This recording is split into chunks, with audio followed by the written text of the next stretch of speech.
Civil सेवा अभ्यर्थियों, स्वागत है आपका हमारे चैनल टीम आईएएस पर। आज के वीडियो में हम डिस्कस करेंगे इस मंथ के टॉप 10 इम्पोर्टेंट टर्म्स को जो किसी न किसी वजह से न्यूज़ में बने हुए थे और जो आपके यूपीएससी एग्जाम के प्रीलिम्स पेपर 1 के लिए काफ़ी इंपॉर्टेंट हो सकते हैं। दोस्तों, हमारा पहला इंपॉर्टेंट टर्म है वर्चुअल ऑटिज्म। दोस्तों, मोबाइल फ़ोन, टीवी और कंप्यूटर जैसे इलेक्ट्रॉनिक गैजेट्स की लत की वजह से या स्मार्टफोन का ज़्यादा इस्तेमाल या लैपटॉप टीवी पर ज़्यादा समय बिताने से बच्चों में बोलने और समाज में दूसरों से बातचीत करने में दिक्कत होने लगती है।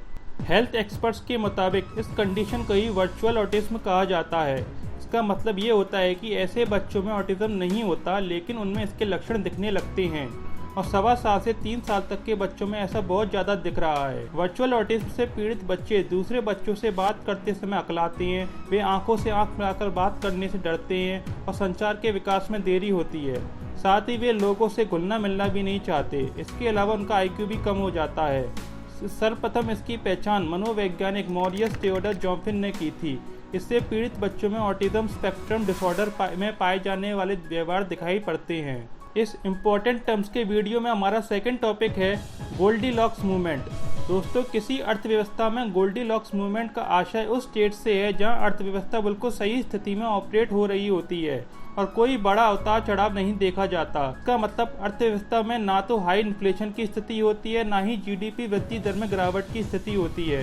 रिसेशन या इन्फ्लेशन की कम संभावना के अलावा गोल्डीलॉक्स अर्थव्यवस्था का मतलब आमतौर पर रोजगार की उच्च दर और कम ब्याज दर होता है। चलिए बात करते हैं हमारे अगले इम्पोर्टेंट टर्म की, जो है हमारा बायस्टैंडर इफेक्ट। दोस्तों, बायस्टैंडर इफेक्ट किसी दुर्घटना या आपात स्थिति में किसी व्यक्ति की मदद करने की इच्छा पर दूसरों की उपस्थिति के अवरोधक प्रभाव को संदर्भित करता है। इसके अनुसार किसी घटना के दौरान जितने अधिक लोग उपस्थित रहेंगे वहां पर भीड़ के हस्तक्षेप करने अर्थात पीड़ित को बचाने की संभावना उतनी ही कम होती है। इस बात की संभावना अधिक होती है कि अकेला व्यक्ति किसी जरूरतमंद की मदद करने के लिए आगे आए।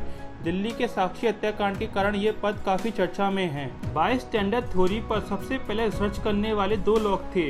इनमें एक सोशल साइकोलॉजिस्ट बिब लताने और दूसरे जॉन डार्ले थे।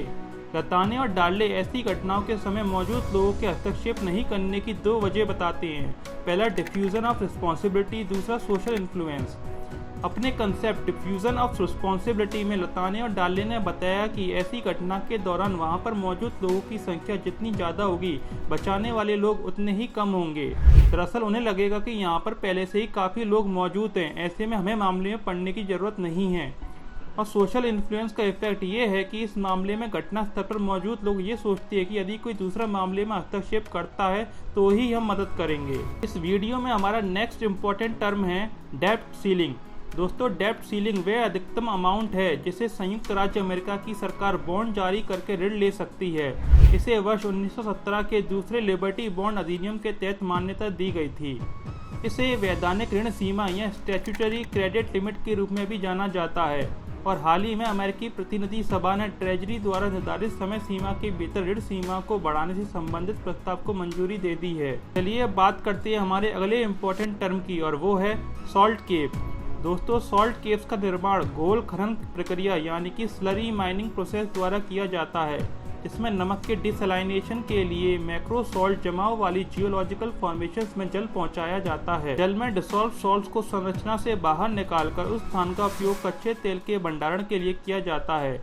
चट्टानी गुफाओं को विकसित करने की तुलना में ये प्रक्रिया सरल, तेज और किफायती है और सरकारी स्वामित्व वाली इंजीनियर्स इंडिया कंपनी राजस्थान में सॉल्ट केव आधारित रणनीतिक तेल भंडार विकसित करने की पॉसिबिलिटीज और फीजिबिलिटी का अध्ययन कर रही है। दोस्तों, नेक्स्ट टर्म है नेक्रोफीलिया।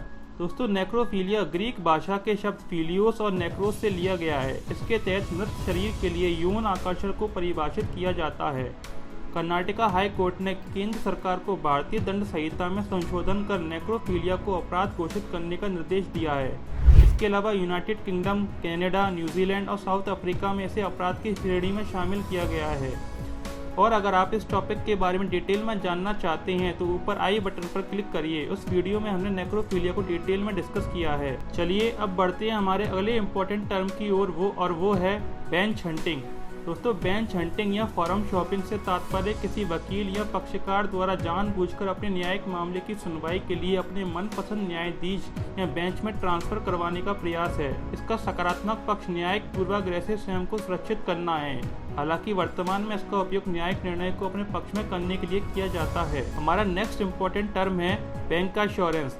दोस्तों, बैंक एश्योरेंस कंपनी की ओर से बैंक के कस्टमर्स को इंश्योरेंस सर्विसेज प्रदान करने के लिए बैंकों और बीमा कंपनियों के मध्य एक एग्रीमेंट है। बैंकों के बड़े कस्टमर बेस के कारण बैंक एश्योरेंस भारत में बीमा कंपनियों के लिए एक लोकप्रिय डिस्ट्रीब्यूशन चैनल बन गया है। भारतीय रिजर्व बैंक भी बैंकों को इंश्योरेंस ब्रोकर्स के रूप में कार्य करने की अनुमति देकर भारत में बैंक एश्योरेंस को बढ़ावा दे रहा है। हमारा नेक्स्ट इम्पोर्टेंट टर्म है अनस्पॉन्सर्ड डिपॉजिटरी रिसिप्ट। दोस्तों, अप्रायोजित जमा रसीद या अनस्पॉन्सर्ड डिपॉजिटरी रिसिप्ट जारी करने में विदेशी फर्म की कोई भागीदारी नहीं होती है। इसके तहत एक कस्टोडियन लोकल मार्केट में निवेशकों से शेयर खरीदकर एक ग्रुप बनाकर विदेशों में इन शेयरों को व्यापार की सुविधा देता है। इसमें इन्वेस्टर के पास कोई वोटिंग राइट नहीं होता है और international financial services centres authority gift city में भारतीय शेयरों के लिए इसकी अनुमति देने की संभावनाओं की तलाश कर रहा है। दोस्तों, आज का लास्ट इम्पोर्टेंट टॉपिक है क्रिप्टोबायोसिस। दोस्तों, क्रिप्टोबायोसिस एडवर्स इन्वायरमेंटल कंडीशंस जैसे ड्राइनेस, एक्सट्रीम कोल्ड और ऑक्सीजन की कमी की प्रतिक्रिया में जीवों में एक्सट्रीम डोरमेंसी की एक अवस्था है। यानी कि क्रिप्टोबायोसिस एक प्राकृतिक गतिविधि है जिसमें जीव अपने शारीरिक कार्यों को रोक देते हैं और अपनी जीवन चेतना को संक्षेपित रखते हैं। इस अवस्था में जीव अपनी शारीरिक गतिविधियों को स्थगित करते हैं और उनकी शारीरिक प्रक्रिया को जीवन रहित अवस्था में सुरक्षित रखते हैं। जीव इस संक्षिप्त जीवन स्थिति में बहुत लंबे समय तक बिना खाने पीने या उचित जीवन आवश्यकताओं के रह सकते हैं। जब पर्याप्त संक्षिप्त जीवन समय बीत जाता है और पर्यावरणीय शर्तें उचित होती हैं तो जीव अपनी शारीरिक गतिविधियों को फिर से शुरू करते हैं और उस सामान्य जीवन पर लौट जाते हैं। ये कुछ पौधों और जानवरों के समूह में पाया जाता है जो अत्यंत प्रतिकूल परिस्थितियों में जीवित रहने के लिए अडेप्टेड होते हैं। तो दोस्तों, अगर आपको ये वीडियो पसंद आया हो तो इसे लाइक कीजिए, अपने फ्रेंड्स के साथ शेयर कीजिए और हमारे चैनल को सब्सक्राइब कीजिए।